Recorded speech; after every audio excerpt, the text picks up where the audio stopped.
Hi, lovely people. How are you today? My name is Dreya. I'm with Platinum Black Services, and today I just wanted to go over a quick tip on naming your corporation the right way. So, just in case you are in this part of your journey in starting a business, I just want to help you kind of go through this little hump because if you do not name your corporation the right way, you can face the state rejecting your articles of incorporation and then you'll have to start that process all over again. So I want to save you some time in doing this step the right way. And I have a client right now who is starting a business now. They don't want to go back to work. I don't blame them.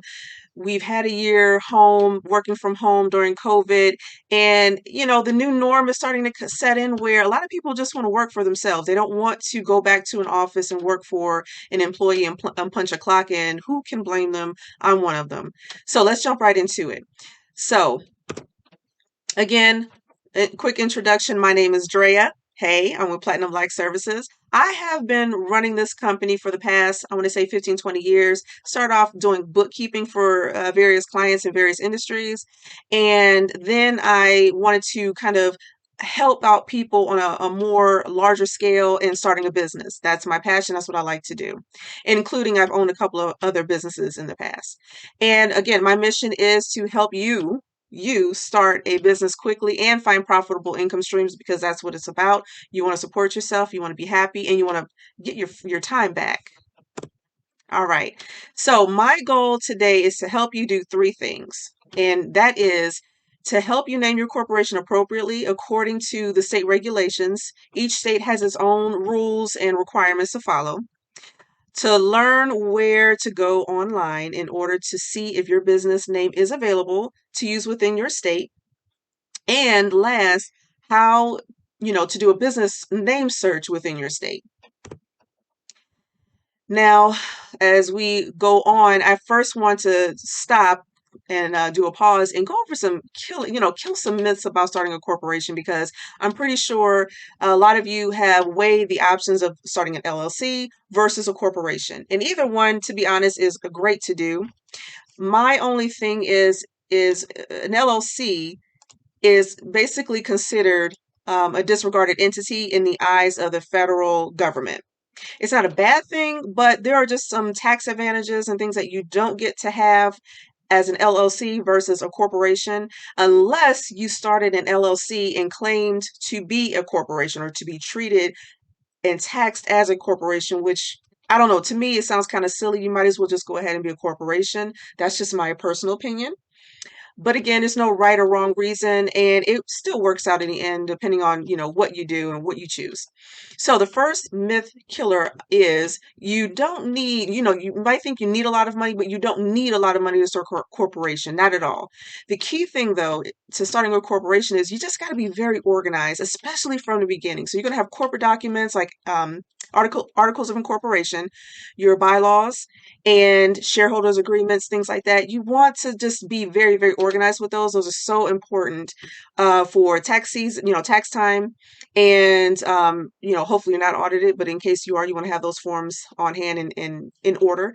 Your books, your bookkeeping, your financial statements. My suggestion, I strongly recommend soon as you open up a business checking account or savings account or both, also run to your store or go online on Amazon and buy QuickBooks because the first dollar that you deposit into your bank it needs to be recorded, and then going forward it needs to be maintained. You have to track every single dollar that goes in and out of your business, and you don't want to wait until the last minute to kind of scramble around and get things in order, but it's just essential to make sure that you have everything in order, and then of course collect all your statements and keep those filed away.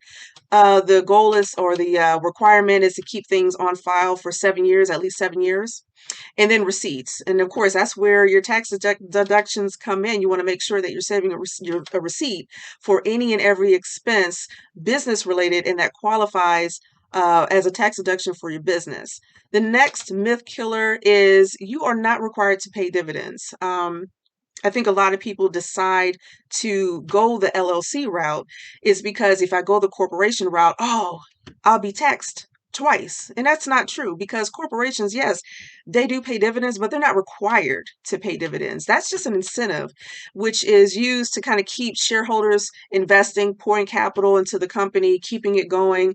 And by that time, if you're looking to pay dividends, by then you should have a really good CPA or CPA firm that's helping you through that process and knowing, how to be taxed and how to, get some benefits and kind of save you on that. And then the last myth killer is, oh, you have to be this, you shouldn't start a corporation unless you're, at the level of a Fortune 500 company. Again, that's not true. Every Fortune 500 company is doing the exact same thing that you're doing when you're starting your corporation. Don't let that intimidate you because you don't have to be a big name, a big brand right off, from jump. Even the founder of Apple started in his garage. So you don't have to, be on the same level as the big boys. You just need to start. And, the only difference is that they've been a corporation a lot longer. That's it. Okay, so general naming requirements for corporations, and this is just general across the board for any state in the United States. And that is you cannot use words that may mislead the public into thinking that the company that you're forming is formed other than for the purpose or the purpose listed or stated on your articles of incorporation. And there's about 4 rules to go over that goes into more detail about that. But just in general, you cannot start a business and list on your articles of incorporation that, hey, my business is like a professional commercial cleaning services. And then the next day you want to start a restaurant and use the same name. Nope, that's not going to fly. That's not going to work. All right, so the first rule in naming your corporation, you cannot imply that your corporation is a government entity, financial institution, or any other agency regulated by law without authorization. I'm sorry. So there are restricted words in general that you cannot use, such as bank, savings. You cannot say that your corporation is a trust or insurance company, a credit union, cooperative, etc. You just have to, go and read the forms for filing out a business for your articles of incorporation, and it'll give you a list of names that are restricted. But this is pretty much the general rule. Unless you are authorized and given permission to claim that your business is or one of these things, you cannot use that and you will be denied. Your application will be denied. All right, rule number 2, you cannot imply that your business offers professional services, which requires appropriate licensing by the state. So restricted words like CPA, engineer, attorney, things like that. You cannot say that you offer professional services as a certified public accountant, engineer, attorney, so on and so forth, if you are not licensed.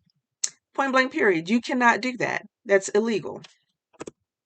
And third rule, and we're going to expand the third rule a little bit more, which is you must use words that are distinguishable and not the same as or deceptively similar from another business name. Okay, so basically there are just rules in place that say if someone has this name already registered, you cannot register under that same name or something similar or close to it, which will again confuse the public into thinking that you are a different company or something of that nature where it confuses the public and they don't know who is who. In the state as well. All right, so good example. You cannot use punctuation, contractions, or abbreviations. They do not distinguish one name from another. And we're going to go through 6 quick examples. As you can see, example number 1, night and day is not distinguishable from night and the symbol day. It's just not.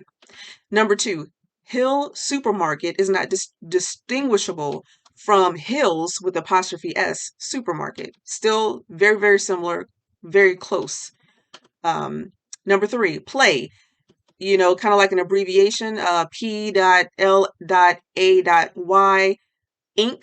is not distinguishable from just saying the word play, Inc.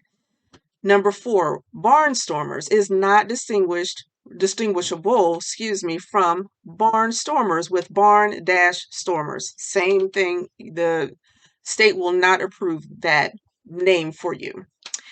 Number 5, do not stop ink is not distinguishable from don't stop ink. Again, we're using that contraction from do not to don't. They're not going to accept it. It looks too similar. And last, Mr. Coffee, where you're spelling Mr. Mister LLC, it's not distinguishable from Mr. if you use the abbreviation or the prefix Mr. Mr. Period coffee. Again, it's too similar. They're not going to allow that and let you form a corporation under that name. Okay, another example is the use of an article such as the, a, or an, or such as and, but, or does not distinguish the name from another, nor does changing the entity's designation. So the first one, the first example, the big company, is not distinguishable if you want to use a big company. See, you cannot interchange the with a. It's not acceptable. And then as far as the entity's designation, and we'll go into that a little bit more, where it says Barnstormers LTD, which is an abbreviation for limited, is not distinguishable from the Barnstormers company, or CO dot, which is an abbreviation for company. They will not allow you to register under that.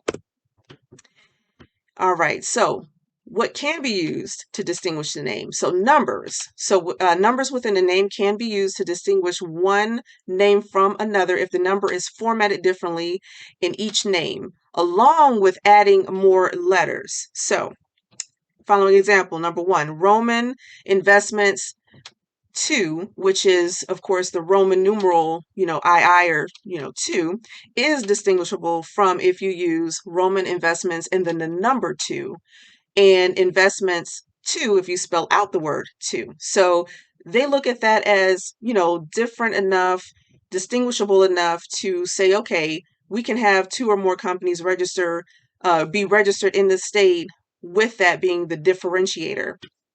And then number 2, a plumbing is distinguishable between AA plumbing. So you just add another letter. Again, another example with the third example is ABC is distinguishable from AABC, ABBC, ABCC, ABCD, and AABBCC. They're all distinguishable from one another, and the state will allow you to register under those names. And also, reversing words or using a variation of the spelling can also be used to distinguish one name from another. So first example, energy first. You flip those or reverse or flip those words around, it will be distinguishable from first energy. And then if you kind of do a variation of spelling again, quickie, Quickie, Mart, is distinguishable from a different way of spelling quickie. So you just remove the QU and you add QWIKEE Mart, Quickie Mart, or another way of spelling Quickie Mart, and that is acceptable. All right, we're still on rule number 3, and just to wrap that up, a foreign language. If you use a foreign language name, that will not conflict with the English translation. It usually does not. For example, la flor, meaning the flower, when translated into English, that's fine. So you have one language that says the floor as la flor, and it can be registered and acceptable within the state because it's not the exact same word or spelling as the flower. And then just bottom line, at the end of the day, unacceptable words across all states will not be accepted and allow you to register your company. So if any name contains profanity or words or phrases that are generally considered a slur against an ethnic group, religion, gender, or hereditary, it is considered unacceptable right out the gate. And rule number 4, in naming your corporation, the name must always include an expressly authorized suffix, often referred to as an entity designator or entity indicator. So for the state of Missouri, if you are looking to form a corporation there, you can use one of the long suffix or abbreviations listed below, such as corporation, incorporated, company, or limited, and for short, corp, Inc., Co., or Ltd. And now we're going to go to the fun stuff and switch screens in a few seconds and go to a website to search for business name availability, which is the Missouri Secretary of State's website. There, I'll show you how to do a name search to see if your business name is available or not. All right, so here's the fun part. I went online and I pulled up e-secretaryofstate.com. This is a great website and reference to use when you just want to go by state to see what the proper links are in order to get to the website or to find business forms to establish your corporation, or what we're about to do here, and that's do an entity search to see if the business name is available. Okay, so let's scroll down the list and find Missouri. Here we go, and click on entity search and let that page load. All right, here we're going to leave type as company, name search type contain words, because we want to see any words in any variation that could possibly match the business name that you would like to use and register. And then under entity name, let's use the example of Bob Ann. And it's kind of funny because as I was doing this example for each state, it seems like the word or the name Bob has been registered or established within every single state. A business name with that name or with that word. It's just kind of interesting. But anyway, as we move on, we'll skip down to the bottom and click search. Okay, so here are our results. Under name, it's going to give you like the file name of that business, or file number, excuse me, which isn't important, but it gives you the business name. So the goal is to go through that list and to see if any of those names are similar or possibly exact, excuse me, to the name that you want to register with the state of Missouri. Also, pay attention to the bottom part of the list, because you want to go through the whole list. Again, you want to do a thorough search. And what's also important to also review is to go under status, and that'll let you know if that business is active or not. I mean, you see a lot of them have been forfeited, voluntarily dissolved, things like that. But then there are some that are in good standing. So if there is a business name that's already registered with the state of Missouri and it's in good standing, then that's how you'll know if the business name is available or not. All right. So let's go back to the website we were at before. Now you have one or two options. Let's say the business name is available. You have one or two options. The first option is you can reserve the name, and that will just place a temporary hold for you to have the right to claim that name within a specific period of time. It can be anywhere from 90 days to 120 days, depending on the state's rules, and it'll state it in the application. And what that'll do is, again, it'll allow you to get things together before you file the articles of incorporation, but still have rights to that name and no one else can use it. Now, let's say that you don't need to reserve the name and you're ready now to file the articles of incorporation to establish your business. So then you'll look for that form, fill out the application, attach the fee, submit it to the Secretary of State, and then your business will be registered and you'll be good to go. So let's go through that process. So again, state of Missouri, and let's click on forms. All right. So again, the first example we were talking about was to reserve the name. So here under topics, let's click on general business entity forms. All right. And as you can see, the first item listed is the application for reservation of name BE1. It's a PDF file. So you want to click on that file, print off the application, submit the fee, send it to Secretary of State, and they'll place a temporary hold on the name, which is for you to use until you are ready to file the articles of incorporation. Now let's go back over the articles of incorporation. Now there are two ways or two options to file your articles of incorporation. Now you can file as a domestic corporation or a foreign corporation, and I'll break down the two. So as a domestic corporation, that just means that you reside or your business has a primary address or location within the state of Missouri. You have a Missouri address, okay? Therefore, you are a domestic. You're going to fill out the application to be a domestic corporation. All right. The other option is a foreign corporation, which means that you've originally established your corporation outside of Missouri, such as maybe California, Maryland, or New York, something like that. But now you want to establish a presence or open up a business within the state of Missouri. So now you're considered at that point a foreign corporation. So you'll need to file the appropriate application for that. All right. And I'll show you how to find those two forms. So if we go further down under for-profit corporations, if you are a domestic corporation and you need the right form to fill out For that, you want to select Articles of Incorporation of a for-profit corporation, which is Corp 41. There's the file. Click on it, fill out the application, attach the fee, submit it to the Secretary of State, and then your business will be established and you'll be good to go. Now back to the foreign corporation option. If that is where you belong, where you fall in line, then you want to scroll down and you want to look for the application for certificate of authority for a foreign for-profit corporation, Corp 42. Again, print off the application, complete it, attach the fee, submit it to the Secretary of State, and then your business will be registered and you'll be good to go. All right, guys, I want to thank you for your time. I'm glad that I was able to help you. So by the end of this video, you should now know the requirements of naming your corporation by state. You should also know where to find the website, the Secretary of website for your state in order to do a business name search, and also how to do the name search. And the next step would be to also either reserve the name or to go ahead and file the Articles of Incorporation. In closing, I just want to suggest, checking out my website. If you go to platinumblackservices.com, I greatly appreciate it. I have some more tools and tips to provide for you. If you scroll down, I have some free stuff. Check out the free stuff.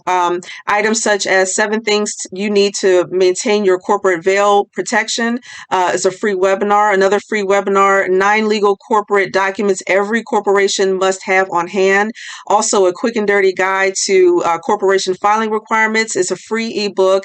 And last, a fill-in-the-blank business plan guide. If you don't have a business plan already, it's good to go ahead and grab that as you're forming your corporation with the state, filing the forms and getting established. All of this is free. Now, next, I also want to let you know that I have 2 kits that are all-inclusive, and it will help you meet specific goals in your journey as you're establishing your corporation within the state that you choose.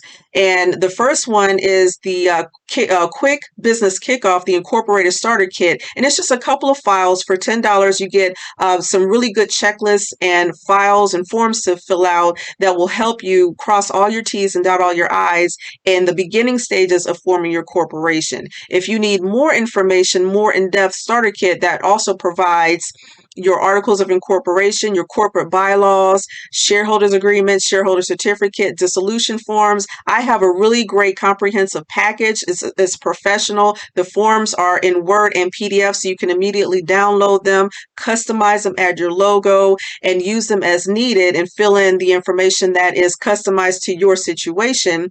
Down here, it's the Corporate Formation Starter Kit for the state of, and you just select whatever state that you're in.